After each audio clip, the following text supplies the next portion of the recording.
Hello all newcomers and welcome back fellow Eternians. As always, Emperor AP here, and today we're going to be talking about why you should not create a micronation if you are new to micronationalism. If you're new to micronationalism, welcome. That's part of my introduction here. Welcome all newcomers, I really do want people to get involved and to get interested in micronationalism. I want the idea of micronationalism to grow and spread and to become a household name, something that's understood, something that is a foundational idea in many people around the world, because I think it's helped me to look at the world in a different way, and I think for a lot of micronationalists it gives sort of a specific foundation of ideas of freedom and of interest and of creation through one's own means. But all that being aside, if you are brand new to micronationalism and you haven't started a micronation yet, but you're really interested, a lot of people's first intuition is micronationalism, creating nations, I need to create a nation. But I would say that is not always the case. It's not always the best scenario, because if there are other micronations that you can support, especially ones that are near you, you should support those first. And I know that's sort of a controversial thing. I know that's some people would just flat out disagree with me there. But it is important for people to be able to support other micronations. As of right now, there are many, many micronations and very few who have a large citizen base. Most specifically, a permanent population. That's one of the most difficult things for a micronation to achieve. There are a few things they need: land, a permanent population, and those top two things specifically are some of the most hard for micronations to achieve ultimately. So it becomes a difficult task when a micronation has to attempt that, when they have to say, we're going to grow a permanent population without having many citizens in general, without having many interested parties, because those who come into micronationalism and get interested enough to participate are wanting to create their own nations. They're not actually wanting to go out and assist the ones that are already alive and attempting to thrive. They don't want to try and change those from the inside, or to dedicate themselves to seeing micronationalism as a whole grow. They say, all right, well, I'm going to go into micronationalism, start my own thing, do it my way, because none of those other nations could have it right, or none of those other nations would do it like I will. And that's a difficult thing. If you are someone who is starting a micronation, you've been a part of micronationalism for a while, and there's nothing else in your area, nothing else even online that you could reasonably contribute to and grow in a successful manner, then I understand you creating your own micronation. Other than that, I would suggest that newcomers really do get involved with other micronations, because it helps us to grow so much. The difficulty is, for new micronations coming in, there isn't a stepstone to get to the next level. There isn't a way for micronations as individual units, first starting out, first attempting to grow, to have somewhere to step up to have some path that's been walked before them into success, because there aren't very many successful micronations. Success is, of course, a relative term, something that's subjective, but success in the sense of achieving the definition of a micronation, achieving the goals of realistically founding and creating one's own nation, is something that is particularly difficult, absolutely, but if taken seriously, something that needs that support. And if we don't have a basis for beginning that, if we don't have a structure that all micronations can follow that has been paved before them, no micronation can survive. We have to unify. We have to find some way to support our fellow micronations, because once micronationalism becomes easier for us, for one of us, it becomes easier for us all. Once one of us starts to make money, they want to put it into growing their micronation, which consequently means growing micronationalism as a whole. As they get more attention, as they gain power and strength, they are able to use that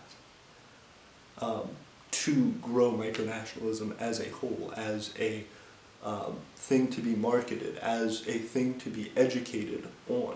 And that's one of the most exciting things to me about micronationalism, is the potential for people to unify and to group together to make something new. But one person may have difficulty achieving widespread success with many people without being able to build that base, without being able to have just an initial few grow and really flourish under what you're doing.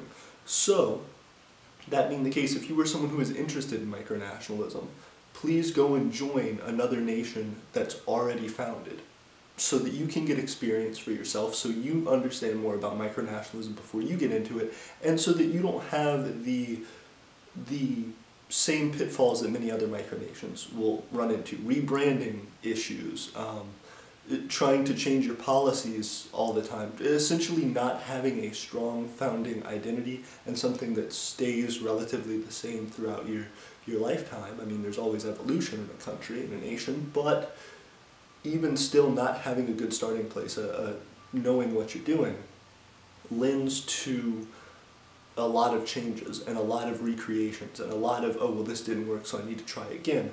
Ultimately, what's important is trying to find a way to start something, whether it's initially through another nation or whether it's by your own nation, starting something that will grow into a platform for yourself.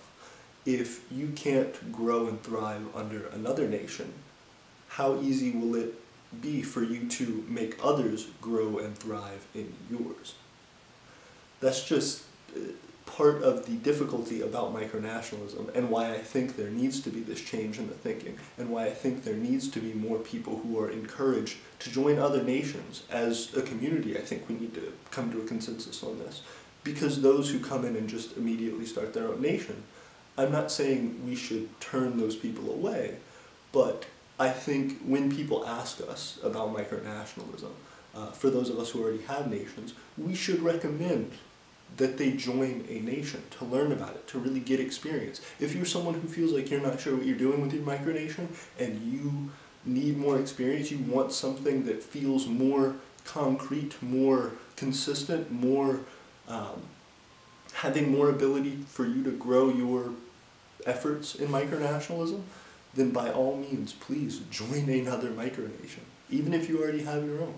Just try and work together and learn from each other and build a platform together as a group, as a community, to spread the messages that we have, to support the ideals of micronationalism, and ultimately to grow our own micronations, which is the point of all this. If you can take your efforts and your time that you may not be able to sow into something successful immediately and put it in a larger pot with more people, with more effort and more love, put into that idea, more passion, more dedication, you can create something incredible. But it's a lot harder and takes a lot longer doing it by yourself. So please, by all means, whether that's through alliances between you and another nation, make sure you're consistent with those. Make sure you're doing things that are beneficial for the both of you, as we've talked about in our previous alliance video, as we will talk about in the rest of the series. But for this specific purpose, I say, if you are running into troubles with your own micronation, or if you are someone who is brand new to micronationalism, please, please, please join another micronation. Do that to gain experience, do that to gain recognition in the micronational community, and to gain a basis for what it is that you want to aspire to be. And giving, and along the way, paving the frontline path for your own nation and other nations after you. If you go into a already more successful micronation than yourself and decide to start working with them, you gain the ability to start paving that path for you. That larger micronation will be the train that's pushing through the debris, will be the bulldozer moving away the debris, you know. They will be the head. They will be the point that's pushing through to new, unfounded territory. And once your nation is helping with that push, you understand how to go through it. You understand how to become that push.